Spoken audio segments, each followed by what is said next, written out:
in the Department of Mechanical Engineering, SNS College of Technology. In the lecture series today we are going to discuss about the ideal and the real gases. So before going to the topic, let us see what are the different phases available. So normally, the phase exists are mainly solid, liquid and gaseous state. So if you take a small example, we will have a ice. So ice is the best example of a solid. So when a continuous heat is supplied, what happens is it is converted into water. So when further it is heated, water is converted into wet steam. So the wet steam is converted into dry steam, and dry steam is converted into superheated steam.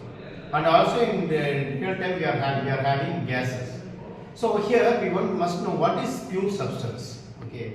So what is a pure substance is a substance which has a mixture of more than one or materials, but the mixture throughout its phase is constant or uniform. So that is called as a pure substance. So now coming to the ideal and the real gases. So an ideal gas is a gas which obeys the law PV is equal to RT. So if any substance obeys the law PV is equal to RT, then it is called as an ideal gas. So here, in the ideal gas, so what happens here is, this is also called as the equation of state. So this is also called as equation of state. Okay.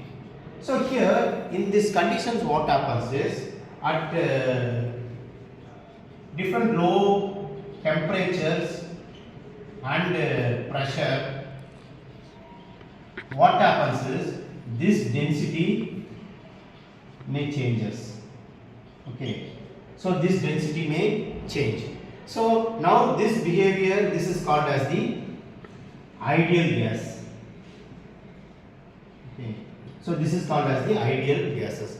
But in real time what happens is when the density increases, okay, and also when the temperature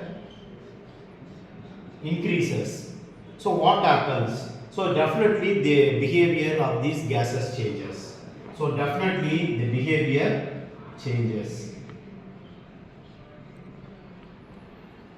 Okay.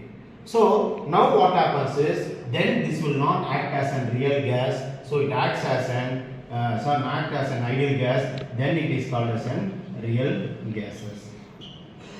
So now, the behavior changes from the ideal gas to the real gases. How this change in the behavior, how it can be accounted, so how it can be measured. Okay. So here this equation, what happens is we are introducing a constant that PV is equal to ZRT.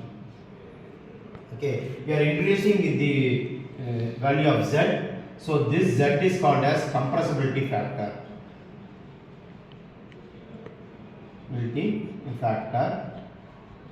Okay. So this Z is used to measure the change in the behavior of the ideal gases to the real gases, because in real time there is no ideal gases present. Definitely it behaves as a real gas. So this Z is introduced to find out the change in the behavior. So and also we know that the equation states that PV is equal to RT. Okay. So here P is called as the pressure. So here this is P is called as pressure, and V is volume, and R is gas constant, and T is temperature. So these are the four parameters. So here what we are doing is we are using some mass of the air is considered. So when mass of the air is considered, what happens to this equation becomes PV is equal to mRT. So here when certain mass of gas is considered, so the equation becomes PV is equal to mRT. So here M is called as the mass of the gas. So now what is R? Okay, now let us see what is meant by R. Okay, so here, so what is R is R dash by M. Okay, R is the gas constant, R is measured by R dash by M. So here this R dash is 8.314. So this is a constant value, whereas M is taken as 28.89. So here So now we are getting the value as 0.287 kilojoules per kilogram Kelvin. So this is the value of R we are getting. So this value of R can be introduced in this gas equation PV is equal to RT. So this gas equation is called as the equation of state or ideal gas equation. So how this Z is introduced to measure the change in the behavior of the gases. So this is about the ideal and the real gases. Thank you.